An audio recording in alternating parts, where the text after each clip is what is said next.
optimize the audio all the time. Anyways, yes, Nightbot is in fact true. Stream meta is in fact a liar. I've been having to post it and shut the entire night. We don't have access to the stream meta bot, and so we can't kill that thing from saying that Nightbot's a liar. Hurts my soul as a stream lover and advocate for every tournament being on stream here in Western Washington, as long as I'm a part of it. But here we are. Winners finals. Tech chase opportunity after the jab there. Really feels like Bowser jab is just a very, very good, or like decent, I'll say decent tool in terms of conditioning that Nanoash uses, right? He will do jab 1, command grab right after, or jab 1, 2, and it leads to tech chasing. Like, he actually makes use of such a weird jab. But a stock ahead now, but Pyra out. We'll see if Looj can get off this stock from the super heavy that Bowser is very soon here. I mean, technically speaking, unless Looj gets a hard read like a down air to up air or up smash, if he's still within % range for it, that Nanoash actually might be able to survive another 1 or 2, I mean 2 or 3 interactions at this rate. But yeah, 152 now, definitely a more scary place for Nanoash to be in. But Looj having the Mythra out actually is going to require him to get a hard punish, and there it is. DLC mode activated to finish that stock out finally, but really not too much of a deficit to come back from. When you are looking at super heavies like Bowser here, of course you have to account for the weight multiplier of like % differences. So of course, like when we're looking at percent comparisons between these two players right now, realistically Nanoash is actually ahead, right? Like his survivability is so much higher than Looj's, even when they have similar percents, or even sometimes when Nanoash has less %, kind of depending on where we're at percentage wise. But ledge trap opportunity here, no 2-frame with the down tilts, but the ability to spam it allowed some conditioning for Looj to work with, see what his opponent does off ledge, and a good grab there resets the ledge position. Looj just seems to be really dialed in when it comes to ledge trapping. I think it's probably his best skill as a player in general. He will reset ledge and try to read his opponent consistently. He's very sequential about it as well in terms of coverage. But man, dropping from ledge there, going to get caught by the down angled forward tilt. Something that I don't see Nanoash often do when it comes to using the down angled forward tilt for 2 frames. More so for hard punishes like we just saw there, which is kind of an uncommon trait for Bowser's, right? Like, you so often see the Bowser's going for that 2-frame punish because it's actually pretty decent when it comes to active hitbox frames to get a 2-frame, but Nanoash instead uses it as a whiff punish off ledge, just kind of like on reaction, to be honest. Like, it works out so well for him. But this stock lead here definitely surmounting to quite a bit of extra credit on this final stock. Technically speaking, like I said before, I mean, Nanoash could kill Looj at this %. We've seen him do the combos before with like landing neutral air to back air, so I'm sure that's on his mind, but definitely not required to be done. Although, I mean, really, that was 2 interactions where at even kind of an even situation in terms of, I'm sure, nervousness between these two at this point. But game number 1 is kind of a toss-up at this point. Looj kind of coming back out of holding advantage state the last like 20 seconds or so straight, looking super good. And this is where Looj is at his best. Catches the ledge roll in, but not going to get too much traction off of it. The classic Bowser landing down air to mix up the timing of their landing.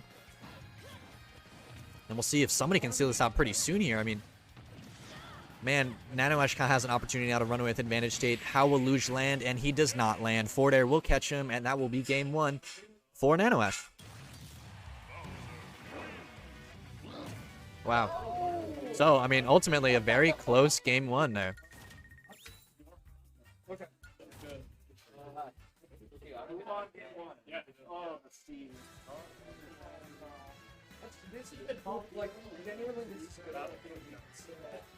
I heard that Nanoash's bans were Battlefield and Town, kind of erasing the super big stages, right? I mean, of course, we still have Northern Cave, and I mean, Hollow Bastion, in a sense, is also a bigger stage to work with. But it seems like maybe Nanoash's mindset is to keep that close quarter situation, to be able to continue pressure when he does reach advantage state.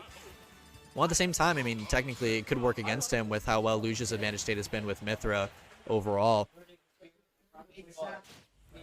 So, I mean, really, whoever has the bigger punish game on a smaller stage definitely get away with it. But Looj still kind of accounting for some space here, picking this nice wide hollow bastion, very reminiscent of Final Destination, but of course with that big center platform.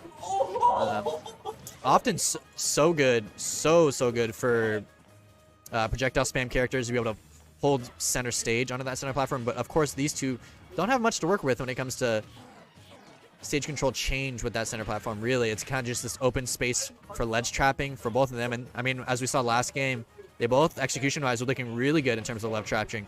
But right there, hard call out. Nanoash does a rising neutral air, super unsafe from ledge for Bowser, but gets away with it, calling out Looj for being a little bit too proactive in his ledge trapping. And just like that, catching essentially an air dodge, right? The swap is a little bit slower than an air dodge for Pyra Mythra, but a good read nonetheless for Nanoash there.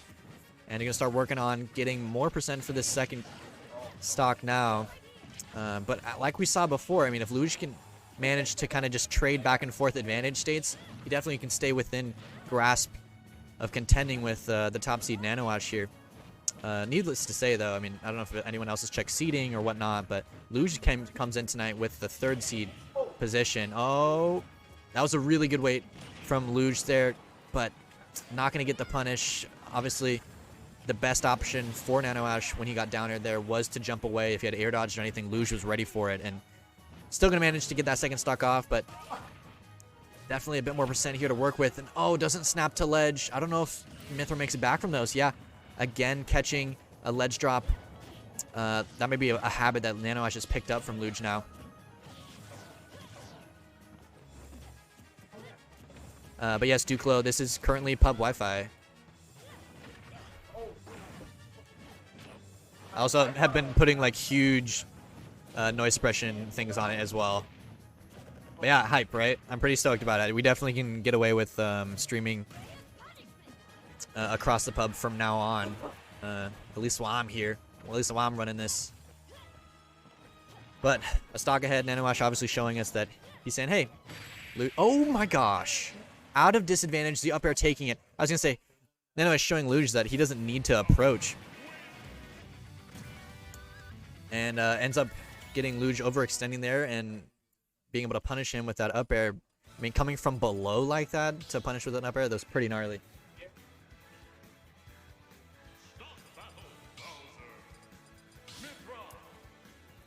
But alright, game 3 here.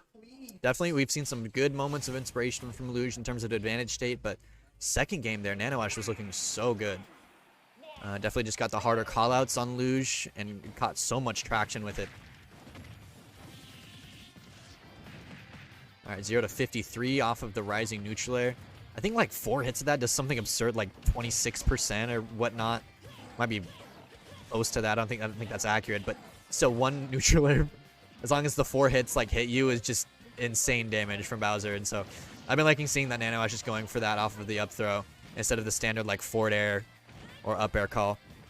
But here we go, Looj calling, or getting the chance to hold advantage state. Even off of these trades, continuing to hold stage control. But man, yeah, the hard call out with the side special, I guess not the right position decision at that time.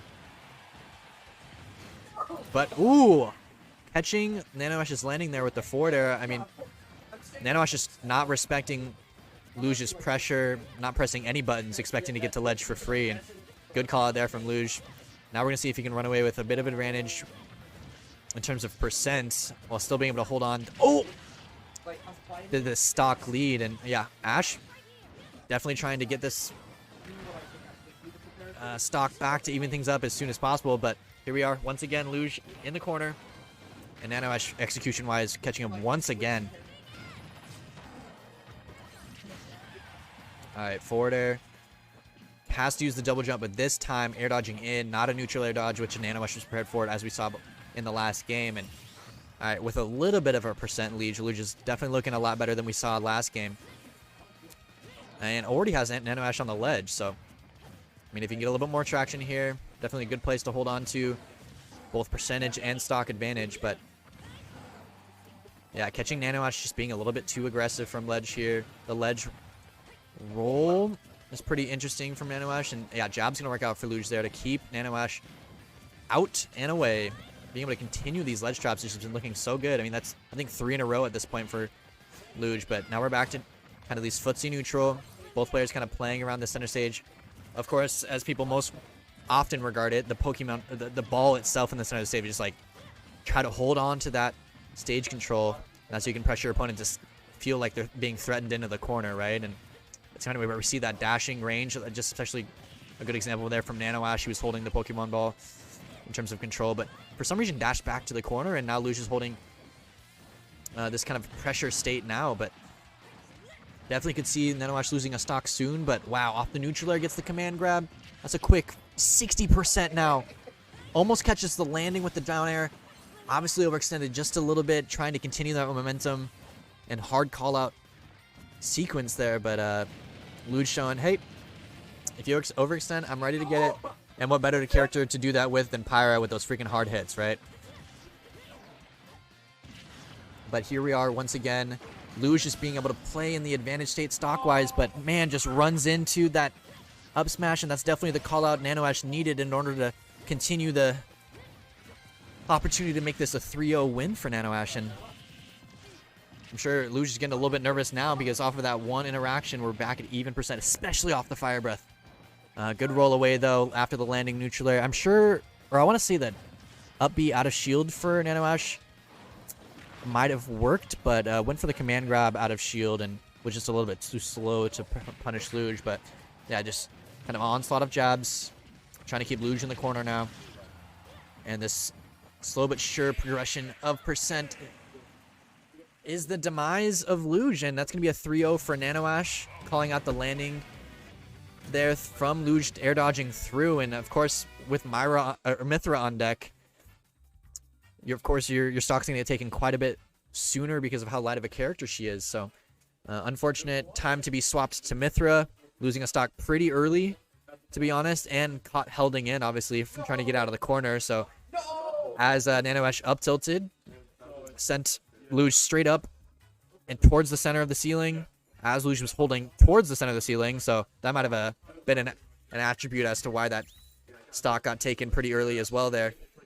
And really, that last whole stock was the advantage state of Nanoash. He held so much pressure continuously, looking so good with it.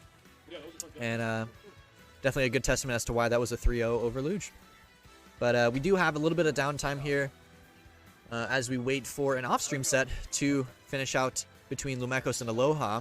We aimed to actually save some time for the night because we're running a little bit late bracket-wise. So we have one loser semis occurring off-stream right now between Lumekos and Aloha. I can see a little bit of it going on. We have the Rosa versus the Pikachu. I've heard recently that Lumekos has been playing or committing a little bit more heavy to the Rosalina rather than the Bayonetta, which people I think most often know them for. But to say the least, I mean, Rosa's looking pretty hot.